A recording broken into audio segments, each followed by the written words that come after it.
And so we have the weekend ahead of us, a beautiful weekend coming up, and it's the end of January, so we're getting close to the end of winter, hopefully, here in Canada. Let's jump into another Patreon listener question. We did one yesterday, and we have another great one here today. Once again, if you want to be part of the Transformer Slag Patreon, help support the podcast, and let us know we're doing a half decent job here in the Transformer world, come join all the other patrons and hang out in the Discord, get your name in the end credits scroll, and much, much more. Patreon.com/Protoman, or check the pin comment or the description below. And what do we got today? What do we got today in terms of questions for this end of the month? Well, we got a great question from longtime patron Space Ghostal. And Space Ghostal has a really good one here. Hey, Proto Man, what is your favorite or most interesting factory mistake Transformer find? Or any interesting stories or stuff from your collection in relation to that? Thanks for everything you do, Space Ghostal. Well, thank you for the love and support, Space Ghostal, and a very fun Patreon listener question. You know what's fascinating about this? Out of all the years I've been collecting Transformers, 30 plus years, tons of retail product, thousands upon thousands of toys, bought brand new in the packaging, I have had two factory mistakes, two factory errors, two issues in all my years. Thousands and thousands. And I have I have four examples. Two things that, one that I wanted and have not gotten yet. That's a more, I guess, common factory mistake. One that was gifted to me from a friend that I think I posted it on Twitter a while back just because it was so cool. And then my two factory mistakes that I got. One that's my fault personally, and the other one that I guess it's kind of my fault too, that one I should have known better. So let's jump into that. So I guess I'll go in the order of how I got them. That'd probably be the best way. So around 2009, 2010, there was the Transformers Revenge of the Fallen, I guess we'll call them the Legend Scale 2-packs that they were, where you would have these two little Legend Scale Autobot versus Decepticon repaints of previously existing molds. And they had a 2-pack that had Smokescreen and Starscream. And the Smokescreen was a G1 Smokescreen repaint of the Generations Legend Scale Hot Rod mold. So that's why I wanted to get it, because it was a Hot Rod mold. And the Starscream was a black repaint of the Legend Scale movie Starscream. I had that mold. Everything was fine and dandy. Then the completist in me, because all my friends knew that, I collect Hot Rod molds and Hot Rod toys to an insane degree. The completist in me is known to my friends.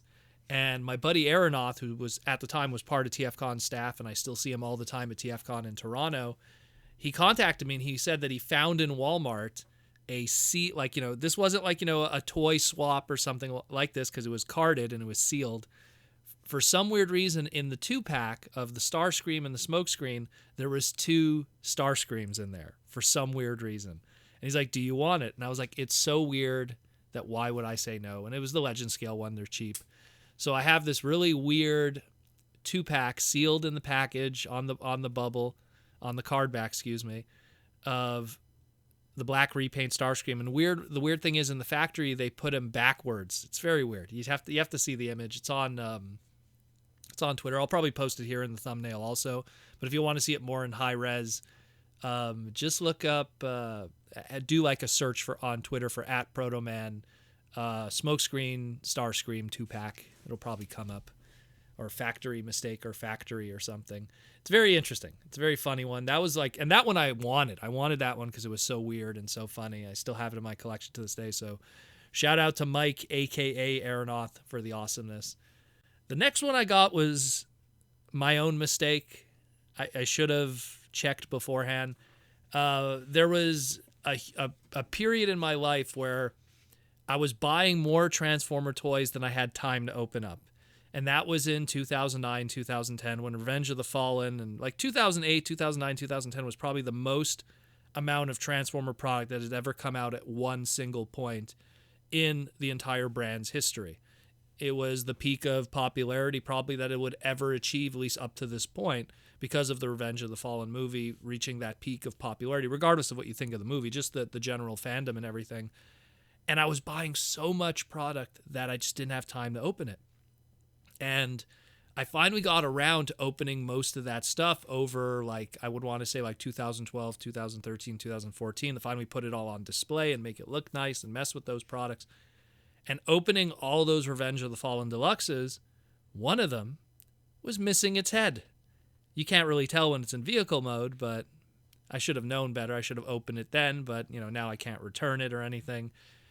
I think I opened it in 2014 or something. It was many years later.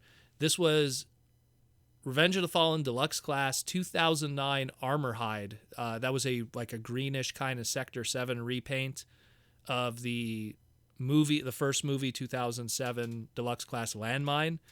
And it's nothing special. It's not a really, oh my God, you lost so much money and everything. It was a Deluxe Class toy with the Deluxe Class price point at the time in 2009. Opened it up, and it has no head. And I was like, darn, that sucks. Still never got that toy with the heads to this very day.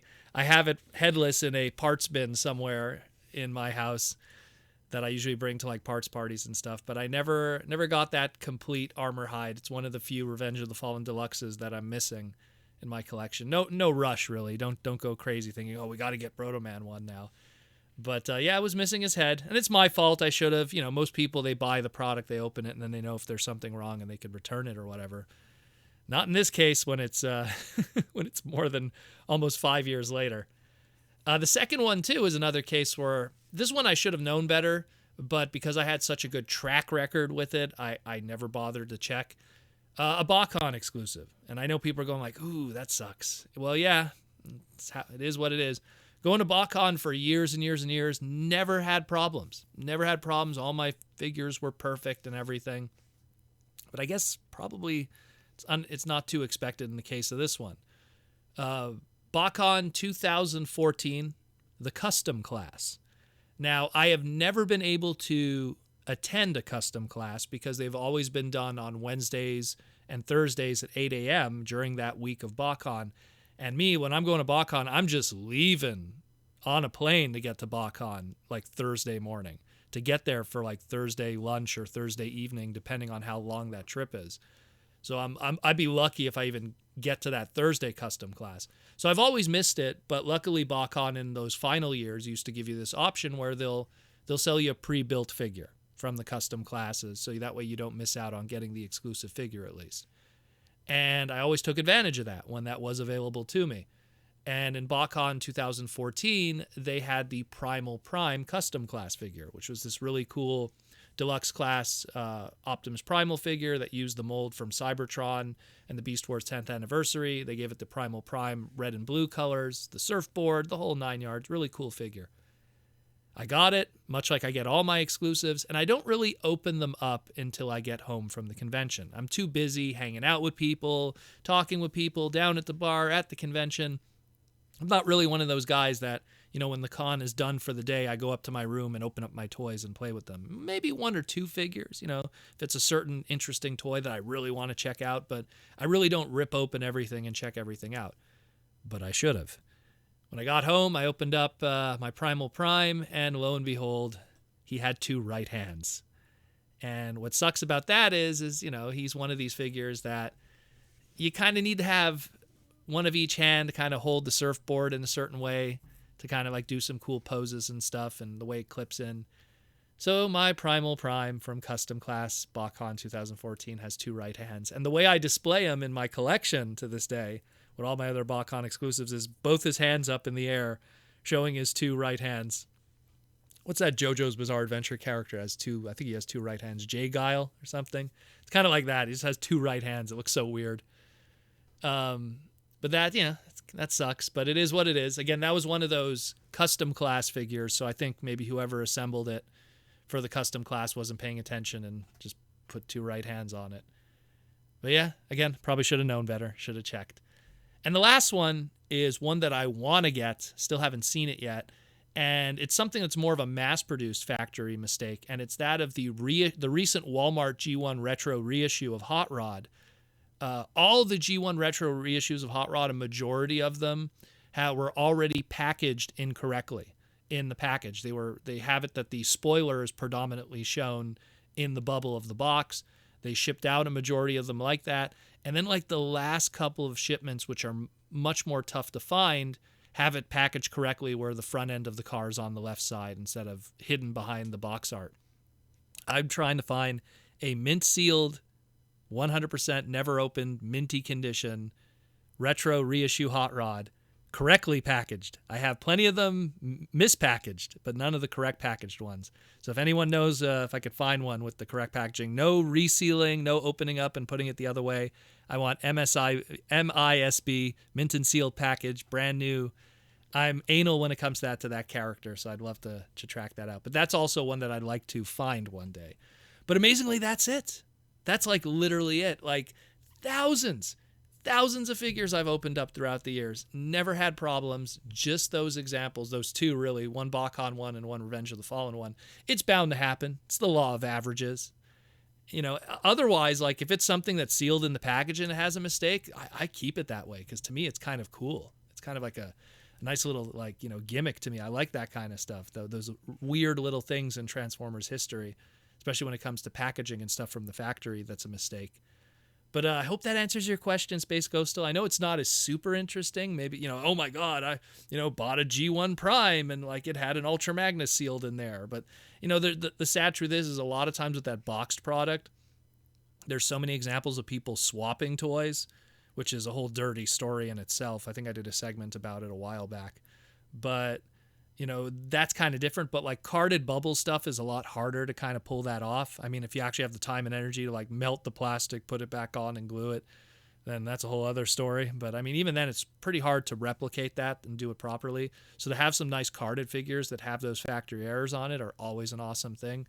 So yeah, definitely, you know, I'll post some of the images and some other wacky stuff. And again, on Twitter too, I'll try to find the link and everything so I could share that in the thumbnail here in the description for the Starscream 2-pack.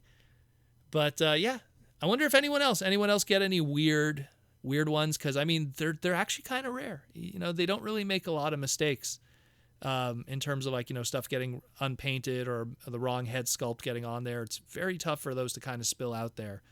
So let me know what you have. And again, thanks Space Ghostal for the listener question. If you want to be part of the Patreon, much like Space Ghostal, and help support the podcast, let us know. We're doing an awesome job. Patreon.com/Protoman, or check the pinned comment or the description below. And tomorrow is Saturday. So we have another live stream coming up where we're going to hang out, talk about the news this week, take some super chats, and just enjoy the beautiful world that we live in today. And I hope you all have a great time.